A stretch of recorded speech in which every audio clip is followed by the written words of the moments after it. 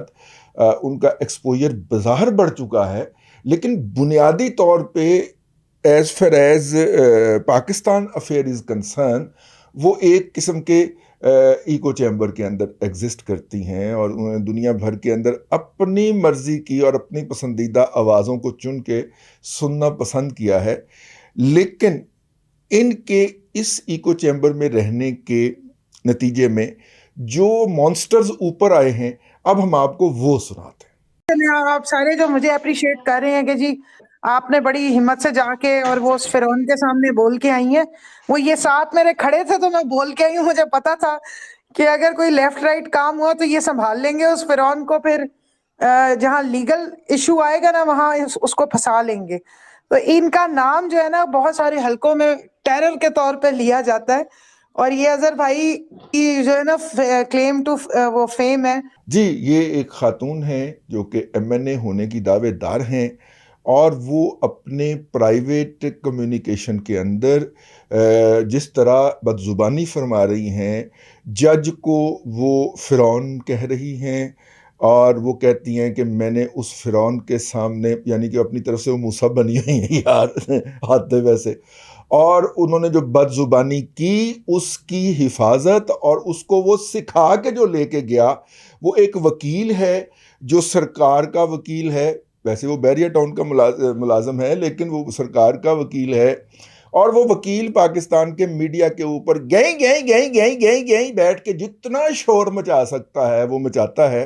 وہ وکیل اسے تسلی دے کے لے کے گیا ہے کہ تو جج کے سامنے جو مرضی جا کے کہہ دے، میں جج کو گھما لوں گا، میں قابو کر لوں گا، جس کا اعتراف وہ آپ کو کرتی ہوئی پائی جا رہی ہے۔ اور ماشاءاللہ اس نسل کی بہادری کا لیول چیک کریں، ان کے لیڈر کو تو چھوڑیں، جیسا لیڈر ویسے فالوور، اس کے بعد جو اس نے وین ڈالے ہیں کہ یہ تو میں نے کہا ہی نہیں اور یہ میرے خلاف پروپیگنڈا ہو رہا ہے، اور جو اس نے منتیں کی ہیں، لیکن ظاہر ہے کہ اس سپیس کے اندر بہت سارے لوگ گھس گئے، اور انہوں نے گھس کے اس کو ریکارڈ کر لیا ہے، ریکارڈ کر کے انہوں نے اس کے بعد اس کو جو پھیلایا ہے سوشل میڈیا کے اوپر، یقیناً متعلقہ لوگوں تک پہنچا ہوگا، لیکن بنیادی طور پہ اگر دیکھا جائے تو یہ ایک ببل میں بیٹھی ہوئی ہیں، اور ببل آپ کو پتہ ہے نا کہ پھٹ جاتا ہے، تو وہ پھاڑا ہے ببل انہوں نے۔ تو کہنے کا مطلب یہ تھا کہ یہ ہے اس وقت منظرنامہ، اور یہ ہے ان کا مینٹل لیول، اور یہ ہے ان کا سٹینڈرڈ اپنی گفتگو کے اندر۔ یہ جس کو جو چاہے مرضی کہتے، جس کی مرضی پگڑی اچھال دیں، جو ان کے ساتھ ایگری نہیں کرتا اس کو جو مرضی چاہے گالی بکیں، ان کو یہ گالی بکنے کا ڈیوائن رائٹ حاصل ہے۔ ہاں، اگر کوئی ان کو کہے کہ جناب آپ وارداتیے ہیں اور آپ وارداتیے کے طور پہ یہاں پہ تشریف لائے ہوئے ہیں، تو وہ تو جناب پھر بلاسفیمی ہو جاتی ہے نا، وہ پھر درخواستیں ہو جاتی ہیں سائبر کرائم کو کہ جناب اینے میں نے چھیڑیا۔ بہرحال وہ اپنا اللہ آپ کا بھلا کرے، وہ جاتی ہیں ہائی کورٹ کے اندر، اور ہائی کورٹ کو بلیک میل کرتی ہیں، اپنا خاتون ہونے کا ایڈوانٹیج لیتی ہیں، وہاں پہ جا کے وہ سین کریٹ کرنے کی کوشش کرتی ہیں، اور جج کو سکینڈلائز کرنے کی کوشش کرتی ہیں۔ اب جب یہ باہر تشریف لے آئیں گی تو پھر ان کے جتنے بھی جائز ناجائز کرونیز ہیں، جو ان کے پارٹنرز ان کرائم ہیں، وہ اس کے بعد سوشل میڈیا کے اوپر ان جج کی کردار کشی کے حوالے سے ایکٹیو ہو جاتے ہیں۔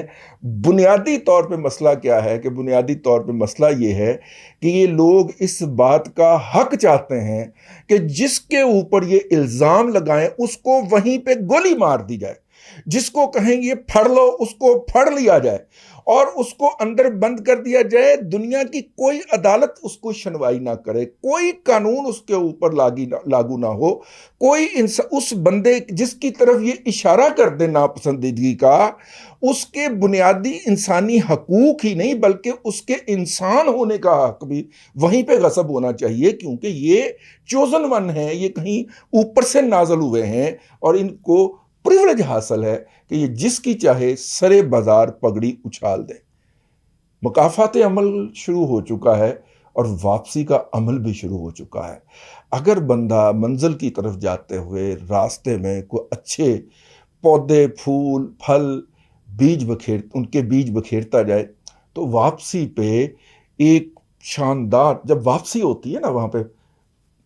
دل کے دریا کو کسی روز اتر جانا ہے، اتنا بے سمت نہ چل لوٹ کے گھر جانا ہے، تو جب واپسی ہوتی ہے نا پھر وہاں سے منزل سے، تو پھر واپسی پہ ایک چمن ہوتا ہے جو آپ کا منتظر ہوتا ہے۔ لیکن اگر آپ منزل کی طرف جاتے ہوئے گالیاں بکیں، بکواس کریں، لوگوں پہ بہتان باندھیں، لوگوں کے الزام لگائیں جو آپ سے ایگری نہ کر رہا ہو یا آپ کی فلسفی کو سر نہ دھن رہا ہو،